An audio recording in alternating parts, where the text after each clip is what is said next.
মেয়েদের গোলাপি রং পছন্দ আর ছেলেদের নীল। যে প্রচলিত এই ধারণাটি বৈজ্ঞানিকভাবে সম্পূর্ণভাবে ভিত্তিহীন। জার্নাল অফ চাইল্ড সাইকোলজির এক গবেষণায় বলছে, শতকরা ৯৫% ক্ষেত্রে ২-৩ বছর বয়সী শিশুর রং পছন্দের সাথে এর কোনোই সম্পর্ক নেই। বরঞ্চ ১৯৮০-র দশক থেকে খেলনা প্রস্তুতকারী সংস্থা কৃত্রিমভাবে এই বিভাজনটি তৈরি করেছে। আপনার শিশুটি কি সবকিছুতেই একই রং খুঁজে বেড়ায়? গবেষণায় দেখা গেছে প্রায় ৭০% শিশু নির্দিষ্ট রঙের প্রতি গভীর আকর্ষণ বোধ করে, যা তাদের স্বাভাবিক বিকাশের প্রক্রিয়ার অংশ। কিন্তু কেন তারা শুধু লাল গাড়ি, নীল জামা বা হলুদ খেলনার দিকেই ছুটে যায়? কেন এমন হয়? আজ আমরা বনবিজ্ঞান, স্নায়ুবিজ্ঞান এবং শিশু বিকাশের গবেষণালব্ধ তথ্যের আলোকে এই রহস্যের গভীরে যেতে চেষ্টা করব। রঙের সাথে শিশুর প্রথম সম্পর্ক কেমন হয়?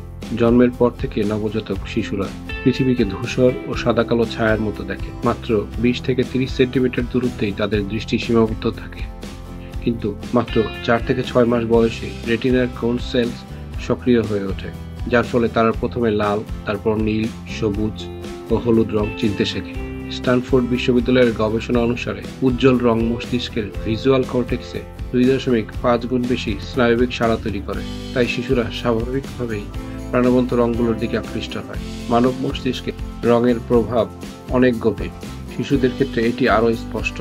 রং শুধুমাত্র চোখের খোরাক নয়, বরং এটি আবেগ, মনোযোগ ও শেখা ও আচরণের সাথে ঘনিষ্ঠভাবে যুক্ত। শিশুদের রং পছন্দের পিছনে কাজ করে মস্তিষ্কের রিওয়ার্ড সিস্টেম।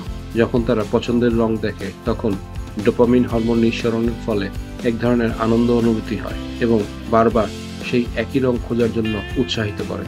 নীল রং শতকরা ৮০% শিশুর হৃদস্পন্দন কমিয়ে প্রশান্তির সৃষ্টি করে। রং চেনার প্রাথমিক ধাপ বয়সভিত্তিক কারণ। ৪ থেকে ৬ মাস বয়সে শিশুরা প্রথম উজ্জ্বল রং লাল, নীল, হলুদ দেখতে পায়, কারণ তাদের রেটিনার কোন কোষ এই রঙগুলোর প্রতি সংবেদনশীল। প্রথম বছরে মস্তিষ্কের ভিজুয়াল কর্টেক্স বিকশিত হতে শুরু করে, ফলে শিশু রঙের পার্থক্য অনুভব করতে পারে।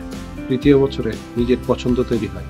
এই সময় নীল বা লাল রঙের প্রতি আকর্ষণ বাড়ে, কারণ এগুলো প্রকৃতিতে বেশি দেখা যায়, যেমন আকাশ, ফুল, গাছের পাতা ইত্যাদি। রঙের আবেগী সংযোগ। প্রতিটি রং শিশুর মনে ভিন্ন আবেগ জাগায়।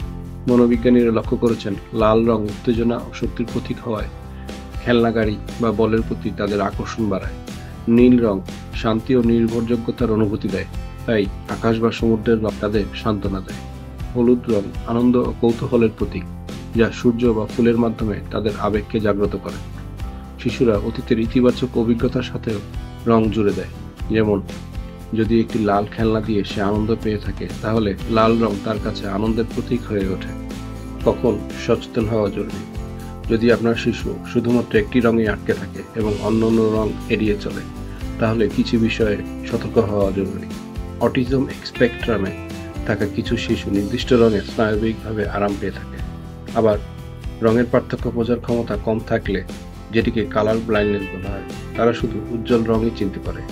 এমন লক্ষণ দেখা দিলে শিশু বিশেষজ্ঞর পরামর্শ নেওয়া গুরুত্বপূর্ণ, কারণ সময় মতো শনাক্তকরণ অনেক সমস্যার সমাধান করে দেয়।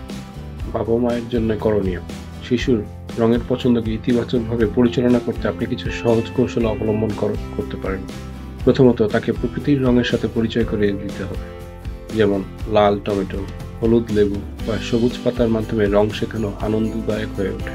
দ্বিতীয়ত, রঙিন বিভিন্ন ধরনের ব্লক, ওয়াটার কালার বা পাজলের মতো সৃজনশীল খেলার সুযোগ করে দিন। তৃতীয়ত, দৈনন্দিন জীবনে রং নিয়ে প্রশ্ন করুন। এই ফলের রংটা কি, বা ওই পাখিটা কোন রঙের? এতে তার কৌতূহল বাড়বে। সবচেয়ে গুরুত্বপূর্ণ হলো, কখনো তাকে জোর করা যাবে না। রং পছন্দ বয়সের সাথে বদলায়। আজ সে নীল ভালোবাসলেও কাল হয়তো সবুজের জগৎ আবিষ্কার করে ফেলবে।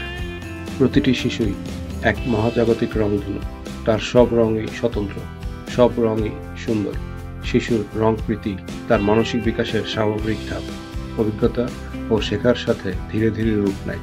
তাই আপনার সন্তান যদি আজ শুধু নীলকেই রাজা বানায়, তাকে সময় দিন, কারণ আগামী বছর সে হয়তো গোলাপি বা সোনালি দিয়ে নিজের জগৎ সাজাবে। যদি ভিডিওটি ভালো লেগে থাকে, প্লিজ একটি লাইক দিন এবং শেয়ার করুন। সবাইকে ধন্যবাদ।